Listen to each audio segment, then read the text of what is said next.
Hey guys, welcome back to another review, and today I am reviewing Ernest and Celestine, starring Forrest Whitaker, Mackenzie Foy, Lauren Bacall, Paul Giamatti, and William H. Macy, and was directed by Benjamin Renner, the director of The Big Bad Fox and Other Tales.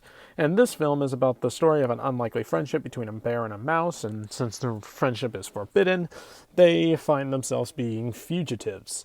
So it's basically Zootopia meets the Simpsons movie, with the whole racism thing being covered in Zootopia, and the fugitive thing with the Simpsons movie. All right, now you're probably wondering why am I reviewing this movie? It's Christmas time. It's December. Why am I reviewing a movie that has nothing to do with Christmas? Well, one, it has a wintry atmosphere in the first half of the movie, but I felt like I should air out the Christmas reviews with, just normal reviews here and there. Maybe every other video will be a normal review, because, I gotta save some Christmas movies for next year. And unlike Halloween, there are a lot more horror movies than there are Christmas movies, so that's why I'm not reviewing every single Christmas movie. I'm not reviewing one Christmas movie a day. I'm going to take breaks in between. So now that I got that out of the way, got to save some for the future. Now that I got that out of the way, let's review this movie. Unlike the director's other work, Big Bad Fox, which came out after this movie's a lot more well-known, because this one was nominated for Best Animated Feature, which is most likely where people have heard of this movie, was because it was nominated for Best Animated Feature of, I think it was 2012 or 2014. I don't remember what it lost to, but let's start off with... So I guarantee you this is not the only review of this movie online, unlike Big Bad Fox was. When that was like my review was like the second review I think I could find. It probably wasn't, but it could be. But anyway, let's get into the positives of this movie. Voice acting. Really good. Really good. Forrest Whitaker is actually really good in his voice performance. I saw him in another movie where he did a voice performance, was Toys in the Attic. That was a creepy stop motion movie. He was really good in that movie, and he's really good here. Very charismatic. And Mackenzie Foy, who is disappointingly most known for being the kid in the last two Twilight movies, which I think is a little unfair, because she's actually really talented. She was in Interstellar and The Little Prince. So yeah, she's actually really good in this one. She was also really good in those other two movies I just mentioned, Interstellar and The Little Prince, two really great movies. And I like Paul Giamatti. He's barely in this movie, but he's really good in the role. William H. Macy is also really good in this one. All the voice actors are really good. They all deliver really good voice performances. And I liked how this one wasn't so like the modern day DreamWorks type movies where they're just like big celebrities and stuff. They're more like not unknowns. They're smaller than most, and I had to respect that. All right, now let's talk about the animation. It's beautiful. The animation in this movie is gorgeous. It's 2D, hand-drawn, very similar to Big Bad Fox style. I thought Big Bad Fox's animation was better than this one, but this movie has really good animation, and it looks really good.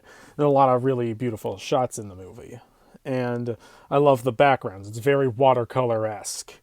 And me being more of a fan of 2D animation than CGI, yeah, I'm old-fashioned that way, where I think 2D animation, there's just something about it. Like, there's just something that 3D animation just can't pull off. It has this feel to it, which is why I enjoyed the heck out of movies like Watership Down and Plague Dogs, because those were all hand-drawn, and even though I think those movies are better than this one's still extremely good. The animation is better than Watership Down, though, but not as good as Plague Dogs. All right, let's talk about the anything else. Is the movie worth watching? I'd say it is. You should definitely check this one out if you could find it. It's a very good watch, and It's surprisingly pretty funny too. There's a lot of good humor in it. A lot of very similar to Big Bad Fox as well. A lot of subtlety, a lot of slapstick at times. So and that's the kind of humor I find funny. And the movie got surprisingly dramatic at times. It's not sad. I wouldn't say it's a tearjerker.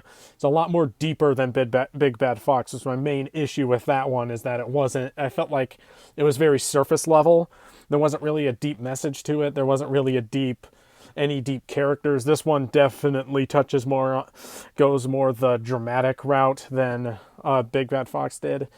The reason why I'm comparing them is from the same director. So, or at least in the American version.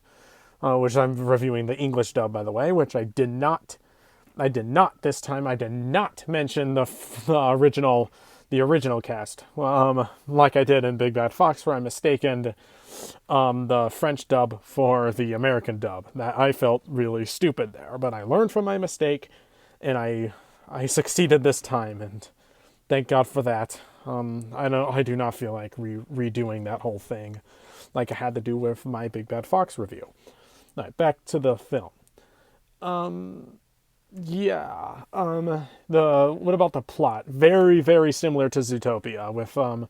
Has a lot of. It's definitely very similar to Zootopia, and since I kind of like this movie more than Zootopia, I would actually say Zootopia ripped this movie off, even though this movie was actually based on a book.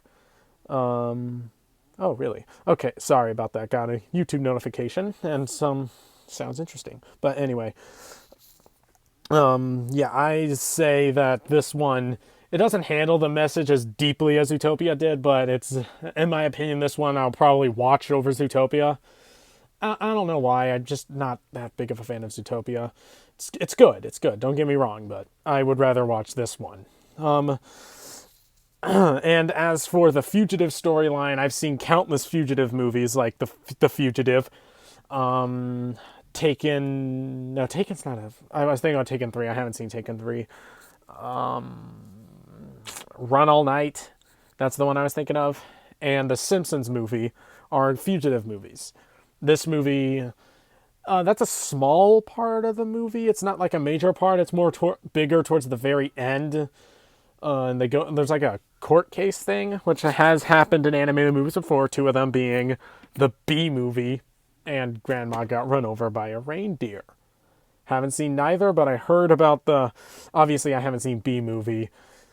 I'm just very familiar with the memes, and then I watched Nostalgia Critic's Grandma Got Run Over by a Reindeer review. I have not seen it, and I probably never will, or at least not for a couple years. I'll never watch it willingly, let's just say that. And as for negatives, well, as you expect for a movie that's from a foreign country dubbed into English, some of the dubbing at times is a little off. That's about it. That's about all my negatives with this movie. I really like this one. It's really good. I recommend you see it. It's not that well known. It's more known than Big Bad Fox is because this one was nominated for an Oscar. I do think it is better than Big Bad Fox, though. This is probably better than most Disney movies I've seen, more modern-day Pixar movies. It was probably the best animated film of 2012, which is when this movie originally came out. But yeah, in conclusion, this is a really good movie. It's actually, I dare say, charming. Yeah, I said that. I usually don't say that. But yeah, I do actually think this is really good. And I'm going to give Ernest and Celestine an A, and is instant classic. So if you've seen Ernest and Celestine, what did you think about it? And if you like this review, give it a like, and I will see you guys next time with a Christmas movie.